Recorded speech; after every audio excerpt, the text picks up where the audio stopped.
Welcome to the Juice Box with Juice Springsteen, covering the week that was in professional wrestling.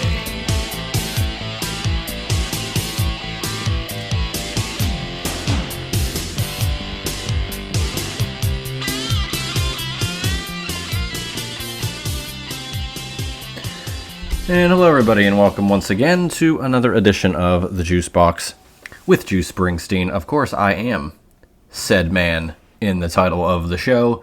I am Juice Springsteen for another interesting week. Another World Championship changed hands, except it happened twice in the same week, two different companies.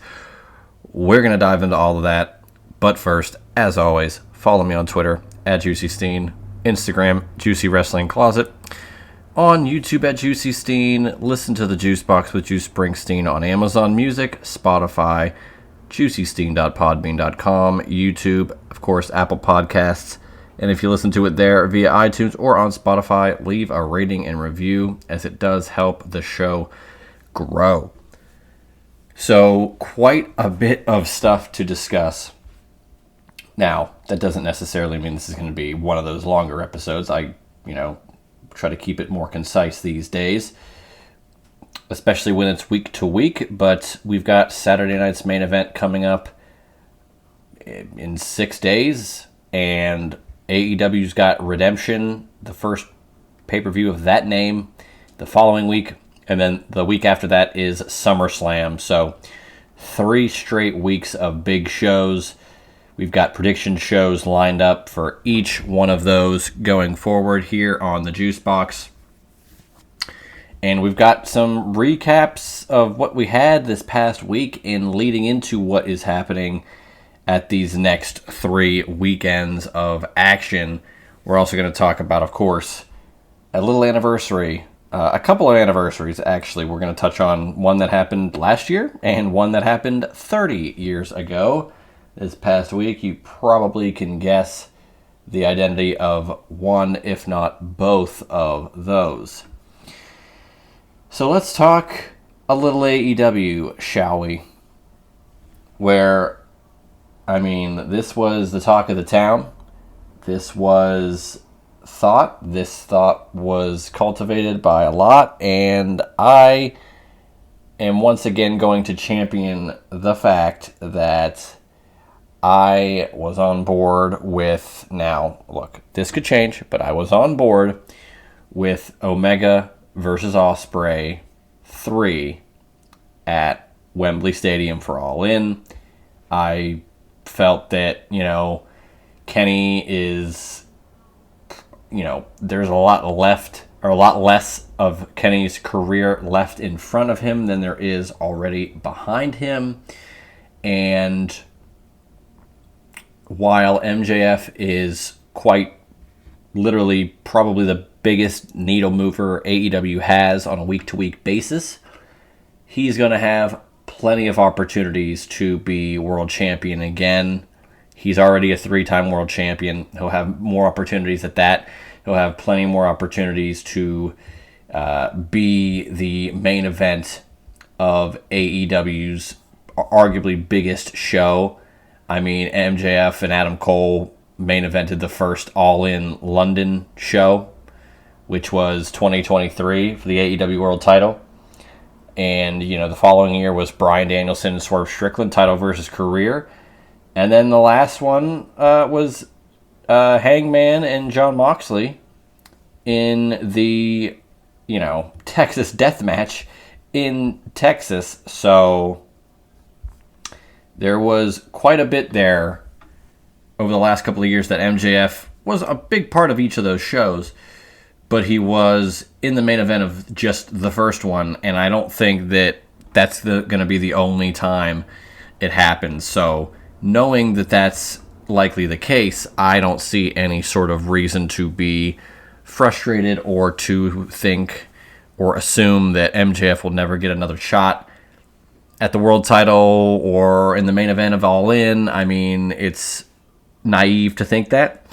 So while the iron is hot for Omega Ospreay 3, the first match being, of course, at Wrestle Kingdom, then we had Forbidden Door in AEW, both in the same year. Now we get the third match between those two on another unique soil. I think this is the third one because the first one was in Japan, the second one was in the States, and now we're going to get Forbidden Door. Or that was at Forbidden Door, excuse me. And now we're going to get this incredible third match.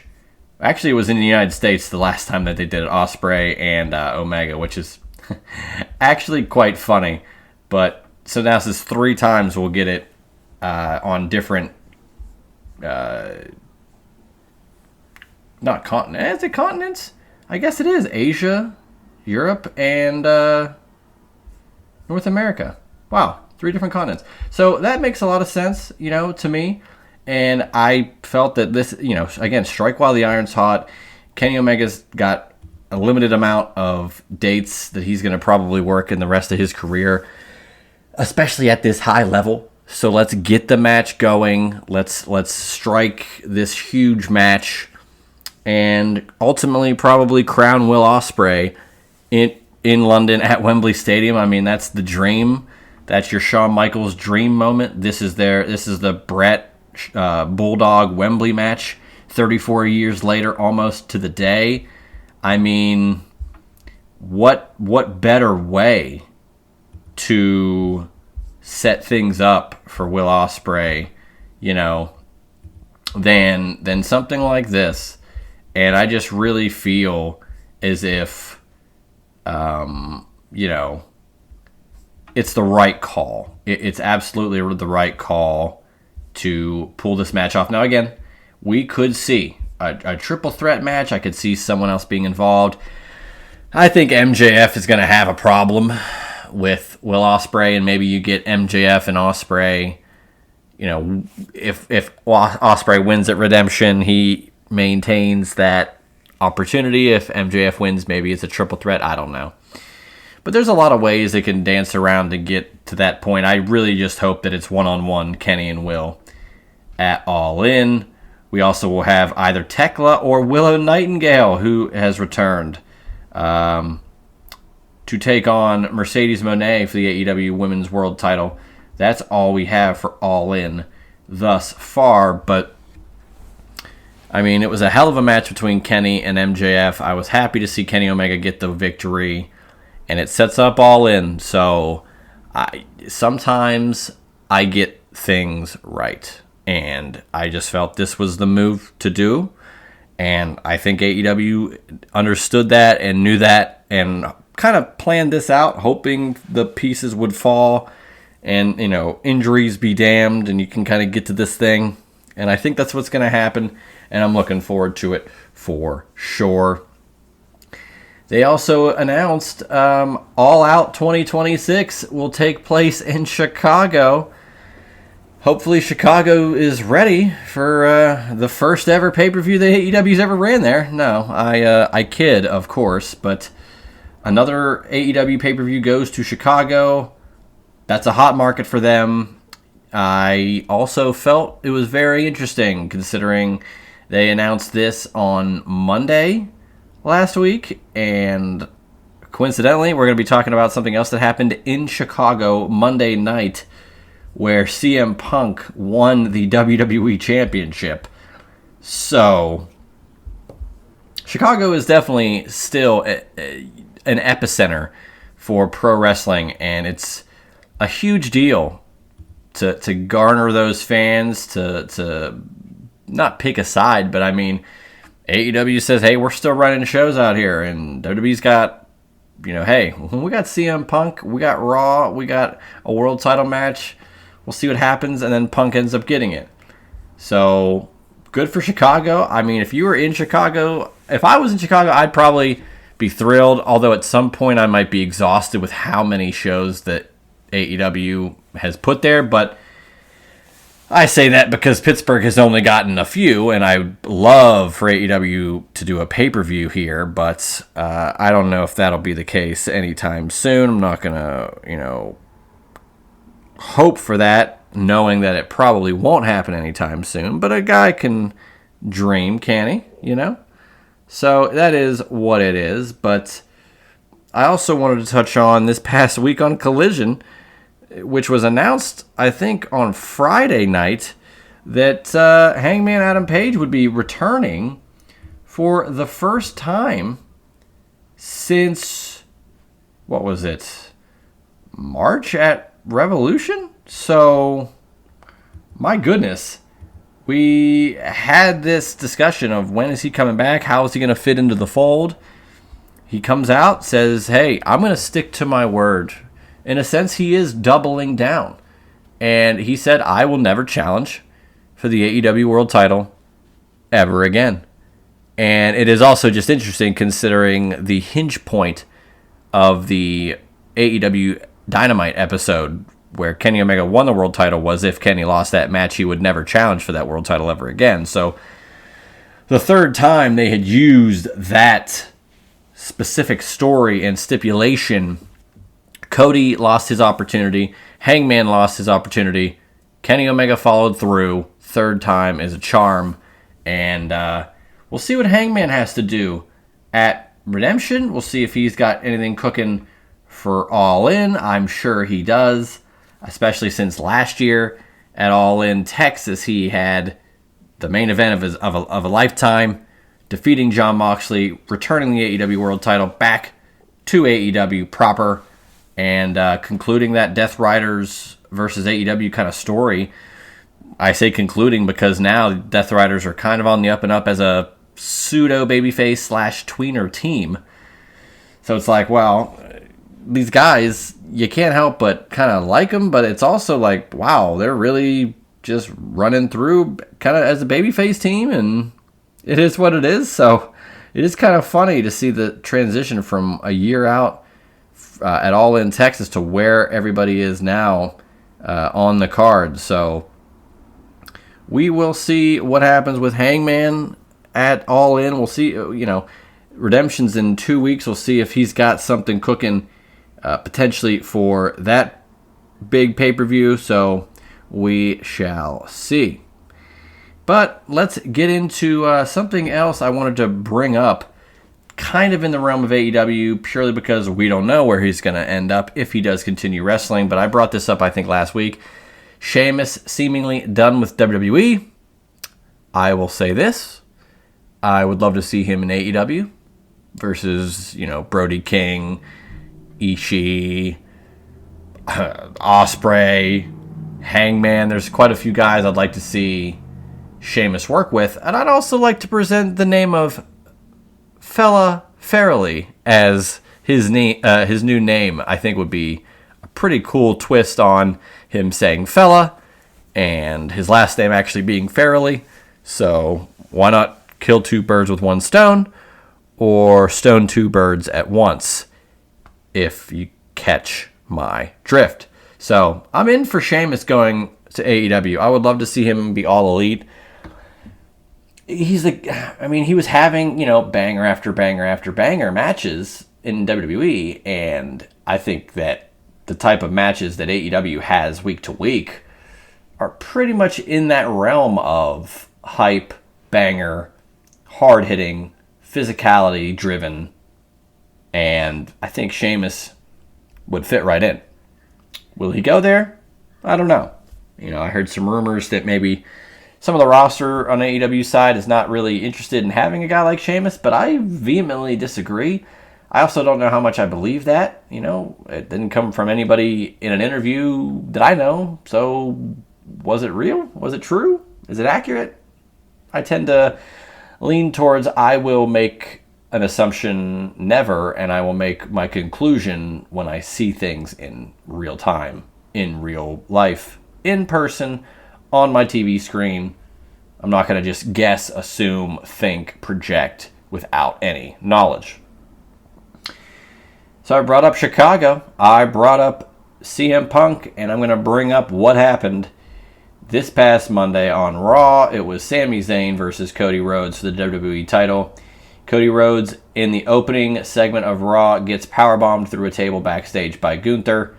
Gunther then had a problem with Nick Aldis, and that continued throughout the night. And I think we are truly on the cusp of Gunther versus Nick Aldis, which I am actually very excited for. But back to the matter at hand, Cody was not cleared to wrestle, and as soon as that happened and we knew that Sami Zayn still had to defend the WWE title, all signs pointed to the Second City Saint, CM Punk. And lo and behold, it was him. The garage door in the back opened up right where Drew McIntyre left Punk laying earlier in the year. Perfect, nuanced storytelling. If you paid attention, you got the detail. It's wonderful. Punk shows up. He looks in great shape. Hell of a match between Punk and Sami Zayn. Punk gets the win. Wins the WWE title once again. First time holding the WWE Championship since 2012. I think he lost it at Rumble 13. So it's been 13 years since he held it. 14 years since he last won it. Because I think he won it at Survivor Series 2011. Held it for a while. And then that was what it was when he lost the 434-day reign. Of course, he won it at Money in the Bank in 2011. But yeah, like, it's just wild that this all happened like it did. But after the fact, we then get a segment on SmackDown. It's official. CM Punk versus Cody Rhodes for the WWE title.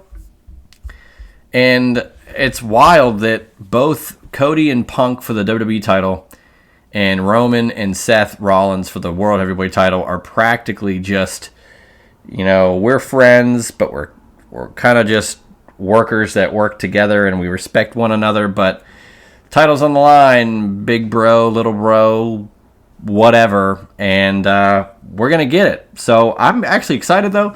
I think Punk and Cody Rhodes could have a knockdown, drag-out match.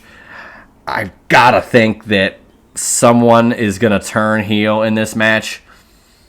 I would love if Cody is that guy. I think there is a lot in the Cody Rhodes being a heel road, for lack of a better term, in WWE. Now, I don't know if he has to dye his hair black, but, I mean, if we're going to go all the way, damn it, let's go all the way. But we will do those predictions in a couple of weeks. But right now, the SummerSlam card, 5 matches over 2 nights. We don't know what night we'll have anything yet, but we do know that it seems to be 13 or maybe 14 matches total for SummerSlam Night 1 and Night 2 combined. We've got Liv Morgan versus Io Sky for the Women's World title. Obafemi and Brock Lesnar in a Hell in a Cell match. Penta taking on the winner of the gauntlet match from Raw, which will happen tomorrow night. Ethan Page, Rusev, Chad Gable, Dominic Mysterio, Dragon Lee, Javon Evans, and Joe Hendry are in that gauntlet match. I think Chad Gable should win the damn thing, go against Penta in Minnesota, win the Intercontinental title, and really launch a great run for Chad Gable as a singles competitor after his run as El Grande Americano concluded about a month ago. So, give me Chad Gable to win the gauntlet match. I'd take Chad Gable to start the gauntlet match and go through the whole thing and win the whole damn thing. That's what I would do. And then have him go against Penta and have him beat Penta in a hell of a match as well. I don't think anybody would, lose sleep over that. I think Chad Gable has earned a lot of people's respect, rightfully so. Of course, Seth Rollins challenging Roman Reigns for the World Heavyweight Championship. Cody Rhodes now challenging CM Punk for the undisputed WWE title. And I also think, it's interesting. A lot of people are throwing out it's CM Hogan, who came out with a black eye on SmackDown. Not sure how that happened. Who mimicked Hogan's ear taunt in the ring on Monday night and just kind of leaned into the meme of people putting out the Brett Hogan interaction at WrestleMania 9 where Cody is Brett, Punk is Hogan, and telling him, hey, you go wrestle him. You win the title off of Sami Zayn. And it's just good stuff. I think Punk leaning into it is perfect.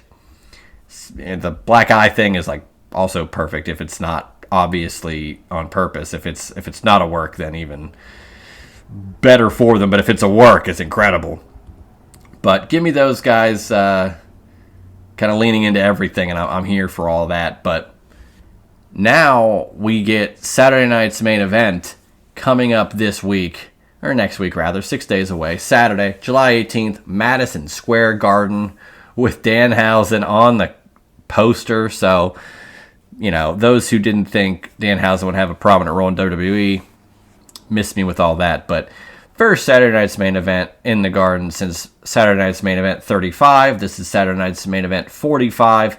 That one took place in August of 2007. This is going to be the kind of conclusion of Fanatics Fest in New York City, which is a pretty big deal over the course of the last couple of years where, signings and appearances by stars and sports figures and wrestlers. So that's a big deal, and this is the conclusion of that the night before the World Cup takes place in New Jersey the following day. You get Saturday night's main event. We've got Danhausen versus J.D. McDonough in a one-on-one match. We then get Paige Brie Bella taking on Fatal Influence of Laney Reed and Fallon Henley, J.C. Jane on the outside, for the tag team titles on the women's side. And I got half of it right. CM Punk and Cody Rhodes take on Gunther and Sami Zayn in a tag match. I wanted it to be Seth Rollins and Roman Reigns taking on CM Punk and Cody Rhodes. I thought that would have been magical to do at the Garden, but I will take Punk and Cody as a tag team at the Garden, and we'll see what happens. I really, really enjoy what they're cooking up with Punk and Cody. Maybe we see a little Sid Justice backing off from Hogan at Saturday night's main event, setting up their WrestleMania 8 match. Stranger things have happened. But I'm looking forward to it. Maybe one more match will be announced. But we will have the prediction show later this week for Saturday night's main event, number 45, which is pretty crazy. What else is pretty crazy? We're going to do a little This Day in Wrestling History. We got two of them. We've got last year on July 12th was AEW All in Texas. I was there from 2 in the afternoon to 8 at night. Incredible show, incredible atmosphere, incredible company with Andrew Badala, Blake Mitchamore. Met the guys at the Wrestle Collective, Grumpy and Jordan, of course. Met Westside Gunn, Bobby Lashley, MVP. We watched the end of the Goldberg Gunther Saturday night's main event match. Just a wild day and night, that entire 24-hour span there. So that was a year ago. It's pretty wild. It's been a year already. But 30 years ago, last week, we kind of in the middle of this, so we'll just talk about it again. Bash at the Beach 96 changed everything, changed wrestling forever. Hulk Hogan is the third man, joins Scott Hall and Kevin Nash, the Outsiders, to form the New World Order. A moment that changed wrestling forever, a moment that pretty much caused the second pro wrestling boom period. Now, I know Austin 316 happened a couple of weeks before this, but it did not have the effect that the NWO did immediately. Austin and his rise kind of kept going throughout the end of 96 into 97. That's where he picked up steam and became the megastar that he became. The NWO was a huge deal immediately on Impact, and everything changed from then on, and WWE started losing in the ratings, Raw to Nitro, and pro wrestling was never the same. And it launched the NWO. Hulk Hogan, who passed away last year, I think around this time, I think we're coming up on a year of that, which is pretty crazy, I think, if I'm not mistaken. It's tough to kind of line up where all these things happen. But I do think it's coming up. I think it was, let me check it out, July 24th is actually when he passed away. So we're almost coming up on a year of that. But pretty crazy. It's also sad that, 2 of the 3 founders of the NWO are no longer here to where, everybody can celebrate it. At least we still have Kevin Nash, Big Sexy, to, talk and have stories about the NWO and all the cool stuff that happened. But the NWO just changed everything, and Hogan is, as I've said before, the greatest babyface and the greatest heel that pro wrestling has ever seen, and it's just a testament to perfect timing and who he was in the ring and on the mic and how he could portray himself across the board on screen, and it helped everything, and that's why the NWO was so huge. Hogan created the big boom in the late 80s for WWE and pro wrestling as a whole, and in the late 90s for WCW and pro wrestling as a whole. So without that, I don't know where we are, but that's a huge, huge pay-per-view. We also have the Carson City Silver Dollar match, which was a huge item on a pole match between John Tenta and Big Bubba Rogers. Go out of your way to watch that, I beg of you. So that's the only other thing of note that was on that Bash at the Beach 96 show. There's some other good stuff. I digress, but I just want to mention that crazy on a pole match for those 2 behemoth men. But yeah, that's all I got this week for the Juice Box, episode 223 in the books. But as I said, next week, Saturday night's main event prediction show. Following week, we've got AEW Redemption prediction show, and then we will have the WWE SummerSlam 2026 predictions, hopefully within 2 episodes, one for night 1 and one for night 2. That would be ideal, but we will see how things progress and fall into place. But as always, follow me on Twitter at Juicy Steen, at Juicy Wrestling Closet on Instagram, at Juicy Steen on YouTube. Listen to the Juice Box with Juice Springsteen on Apple Podcasts, via iTunes, Spotify, Amazon Music, and Amazon Music as well, I believe. But if you listen to the Juice Box on Apple Podcasts, via iTunes, or on Spotify, leave a rating and review. It helps the show grow. Predictions coming down the pike the next few weeks, so lock in, argue with me on Twitter, or just banter with me, ask me questions. Let's discuss WCW. Let's discuss all pro wrestling, because I'm here for it all. Looking forward to Saturday night's main event predictions next week, and I will see you guys next week for that special edition of the Juice Box. That was the Juice Box with Juice Springsteen. Make sure to subscribe to the Juice Box wherever you listen to podcasts.